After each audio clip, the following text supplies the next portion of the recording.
Hello everyone. ఈరోజు నేను పట్టు చీరలను ఇంట్లోనే ఎలా క్లీన్ చేసుకోవచ్చు అనేది చూపిద్దాం అనుకుంటున్నాను. నా దగ్గర చాలా పట్టు చీరలు ఎప్పటి నుంచో అలా డ్రై క్లీనింగ్కి ఇద్దామని అలా ఉండిపోయాయి. అయితే నాకే అనిపించింది, ఎందుకు బయట అంతంత డబ్బులు పెట్టి ఇవ్వటం, ఇంట్లోనే క్లీన్ చేయొచ్చు కదా అని. సో ఈరోజు సండే అని చెప్పి దాన్ని మొదలు పెట్టాను. ఫస్ట్ మనం వాష్ చేయాలనుకున్న శారీస్ అన్నిటిని ఒక చోట పెట్టుకుని అన్నిటికీ కుర్చీలు పెట్టుకోవాలి. ఈ కుర్చీలు పెట్టుకుని వదిలేస్తే ఉండవు కదా, అందుకని పిన్ను పెట్టుకోవాలి. పిన్ను పెట్టుకుంటే చిరిగిపోతుంది, అందుకని నేను ఇలా బట్టల క్లిప్ని యూజ్ చేసి బట్టల క్లిప్ని పెట్టాను అనమాట. జనరల్లీ శారీస్కి పళ్ళులన్నీ డిఫరెంట్ కలర్సే వస్తూ ఉంటాయి, ఏవో కొన్ని శారీస్కి మాత్రం సేమ్ కలర్స్ వస్తాయి. ఈ పళ్ళు డిఫరెంట్ కలర్ వచ్చినప్పుడు ఈ కలర్ దానికి అంటుతుందేమోనని భయం ఉంటుంది కదా, అందుకని నేను ఈ పళ్ళుని ఇలా చుట్టి మన పాడైపోయిన హెయిర్ బ్యాండ్లు చాలానే ఉంటూ ఉంటాయి కదా ఇంట్లో, ఆ బ్యాండ్ని ఒకదాన్ని దీనికి పెట్టి అంటే మూటలాగా పెట్టాను అనమాట. నా దగ్గర అన్ని డిఫరెంట్ పట్టు చీరలు ఉన్నాయి. అంటే 2 కంచి పట్టు చీరలు, ఒకటి ఉప్పాడ శారీ, ఇంకోటి వెంకటగిరి శారీ, అలాగే మా అమ్మగారివి ఒకటి కుప్పడం పట్టు, ఒకటి పోచంపల్లి పట్టు శారీస్ ఇలా ఉన్నాయన్నమాట. వాటన్నిటిని ఒకేలా క్లీన్ చేయటం అవ్వదు, అందుకని నేను 2 శారీస్ తీసుకుని ఒకసారి క్లీన్ చేసి ఆ తర్వాత ఇంకో 2 శారీస్ అలా చేద్దాం అని అనుకుంటున్నాను. మనకి ప్రతి శారీ తోటి చాలా అటాచ్మెంట్ ఉంటుంది, ప్రతి శారీకి ఒక మెమరీ ఉంటుంది. యాక్చువల్గా ఈ శారీస్ని కాస్ట్ కన్నా దాని మెమరీస్కే ఎక్కువ ఇంపార్టెన్స్ ఉంటుంది. అలాంటివి పాడైతే చాలా బాధగా అనిపిస్తుంది, అందుకే వీటిని చాలా జాగ్రత్తగా చూసుకోవాలి. అయితే మా పాప కూడా 2 పట్టు లంగా ఓణీలు క్లీన్ చేయాల్సినవి ఉన్నాయన్నమాట. వాటిని కూడా వీటితో పాటే క్లీన్ చేసేసి ఏకంగా ఐరన్ చేసి బీరువాలో పెడదాం అనుకుంటున్నాను. ఈ పట్టు చీరలైనా లెహంగాలైనా ఏవైనా కూడా మనం ఫంక్షన్స్లో కట్టుకుంటూ ఉంటాం. ఒక్కోసారి మనకి అదే డ్రెస్తో భోంచేయాల్సిన అవసరం వస్తూ ఉంటుంది. అలాంటప్పుడు మళ్ళీ వీటిని పూజలకి వాటికి గుళ్ళకి కట్టుకుంటానికి ఉండదు కదా, వాటిని క్లీన్ చేసిన తర్వాతే మళ్ళీ మనం యూజ్ చేయగలం. ఇలా అన్ని చీరలు కుర్చీలు పెట్టేసుకుని అలాగే పళ్ళులు కూడా మడత పెట్టి రబ్బర్ బ్యాండ్ పెట్టేసుకోవటం అయిపోయింది. నేను ఈ పట్టు చీరలను వాష్ చేయడానికి మెయిన్గా వాడేది కుంకుడుకాయ రసం అండి. ఈ కుంకుడుకాయలని రాత్రే నానబెట్టుకుని ఉంచుకుంటే తెల్లారేపాటికి మెత్తగా అవుతాయి. ఒకవేళ రాత్రిపూట మర్చిపోయినా పొద్దున్నే లేచిన తర్వాత కాసేపు వేడి నీళ్ళు మరగబెట్టి అందులో ఈ కుంకుడుకాయలు వేసి ఒక పావు గంట మరిగిస్తే అవి మళ్ళీ మెత్తగా అయిపోతాయి. చల్లారిన తర్వాత మనం యూజ్ చేసుకుంటానికి రెడీగా ఉంటుంది, రసం బాగా వస్తుంది కూడా. 2 బకెట్లు తీసుకుని అందులో సగానికి కొంచెం తక్కువగా వాటర్ తీసుకోవాలి.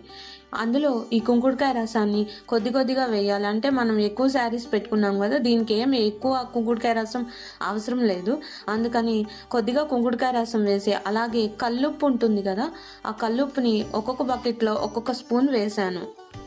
ఇది కలర్ పోకుండా ఉండటానికి బాగా హెల్ప్ చేస్తుంది, అందుకని నేను ఉప్పుని యాడ్ చేశాను. ఈ రెండింటిని బాగా కలుపుకున్న తర్వాత మనం ఒక్కొక్క బకెట్లో ఒక్కొక్క శారీని తడపాలన్నమాట. రెండింటిని ఒకే దాంట్లో ఉంచకూడదు. అయితే ఇది తడిపేటప్పుడు మనం పళ్ళు పార్ట్ని బకెట్ బయట వదిలేసి శారీ పార్ట్ని మాత్రమే వాటర్లో మునిగేటట్టు ఉంచుకుని ఒక 5 మినిట్స్ వరకు దీన్ని నాననివ్వాలి. ఈ కుంకుడుకాయ రసం సాల్ట్ కూడా శారీలో ఏమైనా డస్ట్ ఉంటే ఆ డస్ట్ మొత్తాన్ని తీసేసినట్టు పోగొడుతుంది. 5 మినిట్స్ తర్వాత మనం ఇలాగా శారీ పాల్ పార్ట్ ఉంటుంది కదా, దానికి ఎక్కువ డస్ట్ అంటుతుంది, ఎందుకంటే మనం తిరిగేటప్పుడు అది నేల మీద ఆంతూ ఉంటుంది కాబట్టి దాన్ని మనం నీళ్ళల్లోనే శారీ నుంచి మెల్లగా చేతులతో ఇలా రబ్ చేస్తే దానికి ఉన్న మురికి కూడా పోతుంది. జనరల్లీ ఈ వాటర్లో నానబెట్టినప్పుడే దీనిలో ఏమన్నా ఆయిల్ మరకలు అలాంటివి ఏమన్నా ఉంటే ఈజీగా పోతాయి. శారీ మొత్తం మెల్లగా ఇలా రబ్ చేయటం అయిపోయిన తర్వాత శారీ పార్ట్ మొత్తాన్ని ఇలా బకెట్ అంచు మీద పెట్టుకుని మన పళ్ళు పార్ట్ని మాత్రం 2 మినిట్స్ వరకు నాననివ్వాలి. అప్పుడు దాంట్లో కూడా ఏమైనా డస్ట్ ఉంటే అది కూడా క్లీన్ అయిపోతుంది. పూర్వకాలంలో ఈ డ్రై క్లీనింగ్లు అవన్నీ లేవు కదండి. అప్పటి రోజుల్లో పెద్దవాళ్ళు ఈ విధానాన్ని అనుసరించే వాళ్ళని మా బామ్మగారు చెప్తూ ఉండేవాళ్ళు. ఇలా చేయటం వల్ల వాళ్ళ శారీస్ కొత్తగా మెరిసే వాటిల్లో ఉండేవని కూడా చెప్పారు. ప్రాపర్ కేర్ తీసుకుని మెల్లగా వాటర్లో ముంచి నీడలో ఆరబెడితే పట్టు చీరలు సంవత్సరాల తరబడి కొత్త వాటిలాగా మెరుస్తూ ఉంటాయి. ఈ శారీస్ని మెల్లగా చేత్తో రుద్దటం అయిపోయిన తర్వాత ఈ నీళ్ళలోనే బాగా జాడించి పక్కన పెట్టుకోవాలి. తర్వాత బకెట్ల నిండా ఫ్రెష్ వాటర్ పట్టుకుని అందులో ఒక్కొక్కటిగా జాడించుకుంటూ ఉండాలి. 2-3 టైమ్స్ ఇలా నీళ్ళల్లో వాష్ చేసిన తర్వాత దీన్ని గట్టు మీద పెట్టుకుని కొద్దిగా నీళ్ళు ఎవడేంత వరకు వెయిట్ చేయాలి. ఇలా శారీని వాటర్లో జాడించేటప్పుడు కుచ్చులతో సహా ఒకసారి, అలా కాకుండా మొత్తం విడిగా పరిచినట్టు ఒకసారి కనుక జాడించినట్లయితే కుంకుడుకాయ ఉప్పు తాలూకు ఏమైనా స్మెల్ ఉంటే అది పూర్తిగా పోతుంది. చూసారు కదా వాటర్ని. ఈ గ్రీన్ శారీ ఒక్కటే కొద్దిగా, అది కూడా చాలా లైట్గా కలర్ వచ్చింది, మిగిలినవి అయితే అస్సలు అది కూడా రాలేదు. రెడ్ ఆరెంజ్ అయితే కంచిపట్టు శారీ, ఇది 9 గజాల చీర. మా బాబు ఉపనయనం అప్పుడు మడికట్టు కట్టుకోవాలని అన్నారు, అందుకని నేను అప్పుడు ఈ శారీని తీసుకున్నాను. ఇదైతే అస్సలు కలర్ రాలేదు. శారీస్ ఇలా జాడించడం అయిన తర్వాత మళ్ళీ బకెట్లో సగానికి వాటర్ పట్టుకుని మళ్ళీ కుంకుడుకాయ సాల్ట్ కలిపి మళ్ళీ ఇంకో 2 శారీస్ని నానబెట్టాను. ఇవి మా మదర్వి, ఇక్కత్ పోచంపల్లి అండ్ కుప్పడం శారీస్ అన్నమాట. వీటిని కూడా మనం సేమ్ 5 మినిట్స్ నాననిద్దాము. ఈలోగా మనం ఈ జాడించి పెట్టుకున్న 2 పట్టు చీరలకి ఫినిషింగ్గా ఫ్యాబ్రిక్ కండిషనర్ అండ్ లిక్విడ్ స్టిఫ్నర్ కలిపి, అంటే ఈ రెండింటిని వాటర్లో ఒక్కొక్క మూత చొప్పున వేసి కలిపి అందులో ఈ శారీస్ని ముంచి ఆరేసినట్లయితే చాలా బాగుంటుంది. ఎందుకంటే ఇవి పట్టు శారీస్ కదా, మనం అస్తస్తమానం బయటికి తీయము. ఇవి మంచి స్మెల్తో ఉంటే మనకు కూడా చాలా ప్లెజెంట్గా అనిపిస్తుంది. అలాగే వీటి వల్ల మంచి షైనింగ్ కూడా వస్తుంది. వాటర్లో ఈ పట్టు శారీస్ని బాగా ముంచి బయటికి తీసిన తర్వాత వీటిని పిండకూడదు.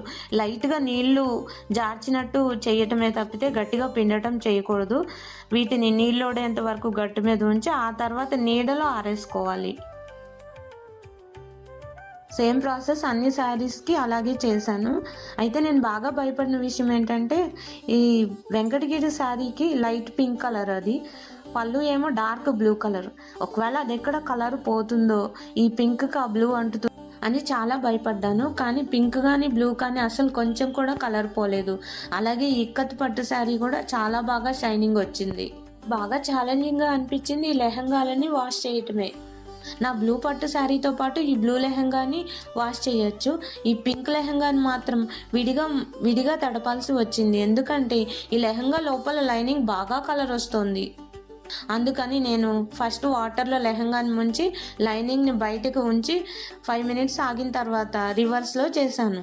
ఈ బ్లూ లెహంగాకైతే బాగా వర్క్ ఉంది ఈ లెహంగా మీద, అయినప్పటికీ కూడా ఏమీ అవ్వలేదు, చాలా బాగా షైన్ అవుతూ అంత ముందు కన్నా కూడా బ్రైట్గా కనపడింది నాకు వాష్ చేసిన తర్వాత. ఈ పింక్ లెహంగా కూడా ఏమీ కలర్ పోలేదు, ఓన్లీ లైనింగ్కి మాత్రం బాగా కలర్ వచ్చింది. అలాగే ఆరెంజ్ కలర్ ఓణి కూడా బాగా షైన్ అవుతూ వచ్చింది. 4-5 ఏళ్ల క్రితం ఈ లైనింగ్ క్లాత్లో ఇన్ని రకాలు లేవండి, మంచిది చెడ్డది అలా ఏం లేదు, ఒకేలాంటిది దొరికేది. అందుకని నేను అదే వేయించాను అప్పుడు. అయితే ఇప్పుడు మాత్రం రకరకాలు దొరుకుతున్నాయి, కలర్ దిగని లైనింగ్ క్లాత్లు కూడా దొరుకుతున్నాయి. చూసారా ఈ పింక్ కలర్ది ఎంత కలర్ వచ్చిందో. ఈ లెహంగాలకు కూడా సేమ్ ప్రొసీజర్ ఫాలో అయ్యాను. ఫ్యాబ్రిక్ స్టిఫ్నర్ అండ్ ఫ్యాబ్రిక్ కండిషనర్ కలిపి అందులో ఈ లెహంగాలను కూడా ముంచి వాటర్ పోయేంత వరకు వెయిట్ చేసి నీడలో ఆరబెట్టాను. శారీస్ అన్ని నీళ్లు బాగా పోయిన తర్వాత ఒక్కొక్క దాన్ని మడతలు పెట్టుకుంటూ బాగా దులుపుకుని నీడలో ఆరబెట్టుకోవాలి. ఇలా శారీని దులిపి ఆరేయటం వల్ల సగం వరకు ముడతలు తగ్గుతాయి. అలాగే వీటిని కంపల్సరీ నీడలోనే ఆరనివ్వాలి, ఎండలో ఆరేయటం వల్ల కలర్ ఫేడ్ అయిపోతాయి. అపార్ట్మెంట్స్లో అయితే ఎలాగూ విపరీతమైన ఎండ రాదు, ఎలాగూ వచ్చినా లైట్గానే వస్తుంది, నీడలోనే ఆరుతాయి శారీస్. కానీ ఇండిపెండెంట్ హౌస్ వాళ్ళు అయితే మాత్రం ఆరబెట్టకుండా వరండా లాంటిది ఉంటే అందులో ఆరబెట్టుకోవటం మంచిది. అలాగే శారీస్ వాష్ చేయటం బిలో డిగ్నిటీ అని నేను ఫీల్ అవ్వటం లేదు, ఎందుకంటే ఎవరి పనులు వాళ్ళు చేసుకోవటంలో తప్పులేదని నా అభిప్రాయం. ఇండియాలో కాబట్టి చాలా ఫెసిలిటీస్ ఉన్నాయి. అదే అమెరికా లాంటి దేశాల్లో అయితే ఎవరి పనులు వాళ్ళే చేసుకుంటారు కదా. ఎవరి పనులు వాళ్ళు చేసుకోవటం కరోనా టైంలో మనం కూడా ఎక్స్పీరియన్స్ చేశాం కదా. అందుకని అవకాశం ఉన్నప్పుడు మన పనులు మనం చేసుకోవటం మంచిది. ఇంటిని కూడా నీళ్ళోడేంత వరకు వెయిట్ చేసి చక్కగా దులిపి మడతలు పెట్టి నీడలో ఆరేసాను.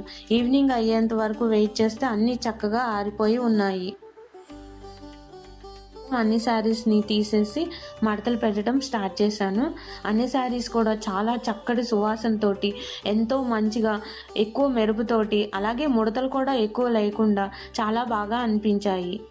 ఈ బ్లూ శారీ అయితే అంతకుముందు ఒకసారి పూజకి కట్టుకున్నప్పుడు దీనికి విపరీతంగా పసుపు మరకలు అంటాయి, అయితే అవి కూడా పోయి చాలా నీట్గా అయ్యింది.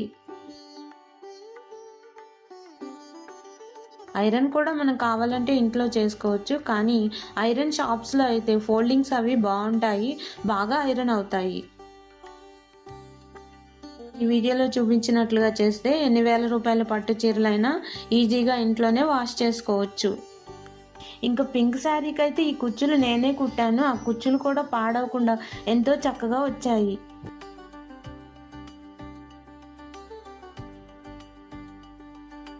ఈ వీడియో మీకు ఉపయోగపడుతుందని అనుకుంటున్నాను. ఈ వీడియో మీకు నచ్చినట్లయితే లైక్ చేయండి, సబ్స్క్రైబ్ చేయండి. మీ ఫ్రెండ్స్ అండ్ ఫ్యామిలీ మెంబర్స్కి ఈ వీడియోని షేర్ చేయండి.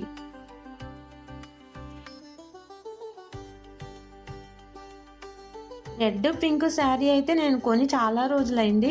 ఇది కొనేటప్పుడు మాత్రం ఓన్లీ డ్రై క్లీనింగ్ అని చెప్పారు. కానీ ఏమాత్రం కలర్ పోకుండా ఎంతో జాగ్రత్తగా చాలా బాగా షైన్ అవుతూ వచ్చింది.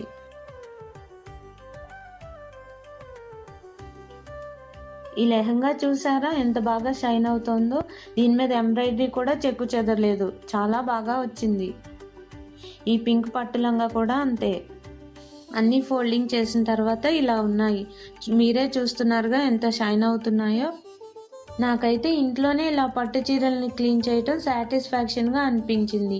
మీ ఒపీనియన్ని నాకు కామెంట్ చేయటం మర్చిపోకండి. Thank you.